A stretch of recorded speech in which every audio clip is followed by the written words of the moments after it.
पिछले पार्ट में हमने देखा कि बाई का घोड़ा वू जुई डीमन किंग रियल में ब्रेक थ्रू कर लेता है, जिसकी एनर्जी को देखकर एकेडमी के सारे इंस्ट्रक्टर क्विंगलन पीक पे आ जाते हैं और बीस्ट टेमिंग डिपार्टमेंट का टीचर यू डीमन को लेने के लिए बाई से लड़ाई करने के लिए तैयार हो जाता है। इस पार्ट की शुरुआत में हम देखते हैं कि यू बाई से कहता है, तुझे पता है ना मैं कौन हूँ, फिर भी मुझे मना करने की हिम्मत कर रहा है। इस डीमन को तो मैं लेकर ही जाऊँगा, मैं भी देखता हूँ तू मुझे कैसे रोकता है। तो बाई कहता है, हमारी लड़ाई ज़रूरी नहीं है, मैं तो इसकी ताकत टेस्ट करना चाहता हूँ। इंस्ट्रक्टर यू, क्यों ना हम अपने बीस्ट में लड़ाई करवाएं। ये सुनकर यू चौंकते हुए कहता है, क्या मैं बीस्ट टेमिंग डिपार्टमेंट का इंस्ट्रक्टर हूँ, ये तुम क्या कह रहे हो। तो बाई बोलता है, मैं कह रहा हूँ कि हमारे बीस्ट के बीच एक मैच करवाते हैं, जिससे हमें इनकी ताकत का अंदाज़ा भी हो जाएगा। ये सुनकर टीचर यू हंसते हुए कहता है, ठीक है, पर अगर मैं जीता तो तेरा घोड़ा मेरा हो जाएगा। और एक मैजिक रिलीज करता है। उस मैजिक सर्कल से कुछ बाहर निकलने लगता है और हम देखते हैं कि वो टीचर यू का demon peak demon king AOD होता है। वो अपने शरीर से एनर्जी रिलीज करते हुए नीचे देखता है। इधर 4R डिपार्टमेंट की टीचर यूई ये देखकर मैजिक रिलीज करने लगती है, तो उसे स्वॉर्ड आर्ट मास्टर जिंग रोकते हुए कहता है, हे रुको मिस यूई, ये तो बस एक मैच है, इसमें इतनी चिंता करने की बात नहीं है। तो यूई कहती है, हाँ ये मैच है, पर मुझे तुम पे भरोसा नहीं है, अगर तुम लोगों ने कुछ गलत किया तो हेडमास्टर तुम्हें छोड़ेंगे नहीं। तो जिंग कहता है, चिंता मत करो इंस्ट्रक्टर यूई। इंस्ट्रक्टर यू को पता है किस वक्त लाइन क्रॉस नहीं करनी। वैसे भी डीमन किंग्स के बीच लड़ाई ये देखने का मौका रोज नहीं आता। देखो लड़ाई शुरू होने वाली है। और हम देखते हैं कि एओडी वू जुई की ओर बढ़ने लगता है, पर वो जुई एक जगह पर खड़ी उसे देखती रहती है। तो एओडी अपना पंच तैयार करके अटैक करता है, जिससे वो जुई अपने एक हाथ से रोक लेती है। तो टीचर यू कहता है, एओडी ऐसा डीमन है जिसे मैंने ट्रेंड करके इनविंसिबल बनाया है, इसकी स्पीड और ताकत तुम्हारे डीमन से बहुत ज़्यादा है। तो बाई मुस्कुराते हुए कहता है, लगता है वो जुई भी सेम कैटेगरी की ही डीमन है, और अगर यही बात है तो देखते हैं आगे क्या होगा। और इधर वो जुई अपनी एनर्जी रिलीज करती है, जिसके पंच से एओडी दूर हो जाता है। और हम देखते हैं कि वो जुई ने अपनी एनर्जी से एक एनर्जी अवतार बना लिया है, जिसे देखकर जिंग कहता है, ये तो स्पिरिचुअल एनर्जी से बना अवतार है। वैसे तो ये एक इमेज है, पर ऐसी एबिलिटी एक घोड़े के पास होना, ये सच में बहुत ताकतवर है। तो इंस्ट्रक्टर यू कहता है, एओडी ये तुम क्या कर रहे हो, किसका इंतजार है, तुम्हें पता है ना अब तुम्हें क्या करना है। ये सुनकर एओडी भी अपनी एनर्जी से अवतार बना लेता है और दोनों डीमंस के अवतार आपस में लड़ने लगते हैं। और उनको ऐसा करते देखकर जिंग पूछता है, क्या ये दोनों ऐसे ही एक दूसरे के साथ लड़ने वाले हैं। तो दूसरा टीचर कहता है, ये ताकत, स्पीड और एंड्योरेंस का टेस्ट है, अगर तुम्हें इस बारे में कुछ नहीं पता तो चुपचाप देखो।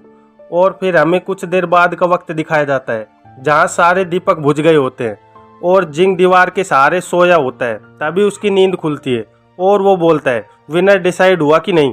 तो दूसरा टीचर कहता है, हमें जल्दी ही विनर मिल जाएगा, क्योंकि एओडी की मूवमेंट अब धीरे होने लगी है, मुझे नहीं लगता अब वो ज़्यादा देर टिक पाएगा। तभी हम देखते हैं कि वो जुई के अवतार के पंच से एओडी का अवतार खत्म हो जाता है और जुई का अवतार एओडी पर अटैक करने बढ़ता है और एओडी पर लगातार वार होने लगते हैं, जिसे वो ज़्यादा देर सहन नहीं कर पाता और ज़मीन पर आकर गिरता है और टपक जाता है। तो इंस्ट्रक्टर यू एओडी को मरा देखकर गुस्से में आ जाता है और कहता है, भाई लियो चैन, क्या तुम्हें पता है कि मैंने इस डीमन को कितनी मेहनत से पकड़ा था और तूने इसे मार दिया, ये तूने अच्छा नहीं किया। तो भाई बड़े आराम से जवाब देता है, इस बात का मुझसे क्या लेना देना है, क्या तुम फिर दोबारा इसे छीनने की कोशिश कर रहे हो। और वो जुई का सर सहलाते हुए कहता है, तुमने आज अच्छा काम किया। ये सुनकर इंस्ट्रक्टर यू गुस्से से एक मैजिकल वेपन बनाने लगता है कि तभी उनके बीच एक बड़ा घंटा आकर गिरता है, जो इंस्ट्रक्टर येन ने गिराया था। फिर येन कहता है, इंस्ट्रक्टर के बीच लड़ाई एकेडमी के रूल्स के खिलाफ है, वैसे अगर तुमने कोई शर्त लगाई और हार गए तो अपनी हार को मान लेना चाहिए।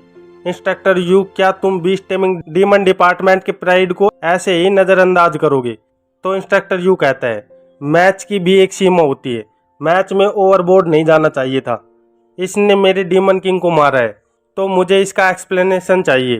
तो येन कहता है, क्या अब तुम सच में लूजर जैसी बातें कर रहे हो। और इंस्ट्रक्टर नहीं कहता है, क्या तुम ये चाहते हो कि मैं हेडमास्टर को तुम्हारी रिपोर्ट करूं। फिर हेडमास्टर ही डिसाइड करेंगे कि आगे क्या करना है। और इंस्ट्रक्टर यू ही बोलती है, वैसे भी हेडमास्टर वापस एकेडमी आ गए हैं, अगर इंस्ट्रक्टर यू ऐसे ही करते रहे तो मुझे हेडमास्टर को इस बात के बारे में जानकारी देनी होगी। ये सुनकर इंस्ट्रक्टर यू शांत हो जाता है और अपने वेपन को गायब करते हुए कहता है, ठीक है, मैं समझ गया, तुम सारे एक जैसे हो। और वहाँ से उड़कर जाते हुए कहता है, बाई लियो चैन, मैं इसे कभी नहीं भूलूंगा, तुम्हें इसकी कीमत चुकानी पड़ेगी। तो बाई उसे जाता देख कहता है, अरे जाने से पहले मेरा दरवाज़ा तो ठीक कर जाते। और तीनों इंस्ट्रक्टर को थैंक यू करते हुए कहता है, तुम तीनों ने मेरे लिए आवाज़ उठाई, उसके लिए आपका शुक्रिया। तो नी कहता है, स्वॉर्ड आर्ट और बीस्ट टेमिंग डिपार्टमेंट बहुत समय से पावर में है, इसलिए हम आपको थैंक यू कहना चाहते हैं कि तुमने हमारे बिहाफ पे काम किया। तो बाई कहता है, मेरी कहाँ हिम्मत कि मैं किसी के लिए कुछ करूं, वो तो मैं अपने परिवार को नुकसान होते नहीं देख सकता, इसलिए मैंने ये सब किया। तो नी ये सुनकर यू से कहता है, बाई अब समझदार हो गया है और एक अच्छा आदमी है जो अपने परिवार का ध्यान रखता है। तुम्हें क्या लगता है जूनियर यू? तो यू शर्माते हुए कहती है, इस बात से मेरा क्या लेना देना। फिर यैन वहाँ से जाते हुए कहता है, अब यहाँ कोई प्रॉब्लम नहीं है, तो मैं और इंस्ट्रक्टर नी भी वापस जाते हैं। अगर मैं जल्दी वापस नहीं गया तो मेरा एलेक्जर ठंडा हो जाएगा। और नी कहता है, ठीक है, तो हम जा रहे हैं, अब तो तुम दोनों खुश हो ना। और वहाँ से चला जाता है। तो बाई कहता है, इंस्ट्रक्टर नी की मजाक करने की आदत नहीं जाएगी। तभी वो जूही बोलती है, ब्रोदर बाई, मुझे अब नींद आ रही है, मैं सोना चाहती हूँ। तो बाई उसे कहता है, ठीक है, आज तुमने बहुत मेहनत की है, तो जाओ अपने सोने के लिए एक कमरा देख लो और अच्छे से आराम करना। तो वो ओके कहकर वहाँ से चली जाती है। तभी इंस्ट्रक्टर यू बाई को पीछे से पकड़कर खींचते हुए कहती है, अब यहाँ सिर्फ हम दोनों ही हैं, क्या तुम्हें हमारी डील के बारे में याद है? तो बाई कहता है, क्या? तो यू कहती है, तो अब मैं अपना वादा पूरा कर रही हूँ। और बाई को किस करने लगती है और पूरा वातावरण रोमांटिक हो जाता है। इसी के साथ इस चैप्टर का अंत हो जाता है। अगर कहानी पसंद आ रही है तो एक सब्सक्राइब कर दो, हम 1000 सब्सक्राइबर के बिल्कुल पास हैं। फिर मिलते हैं अगले पार्ट में, तब तक के लिए बाय बाय।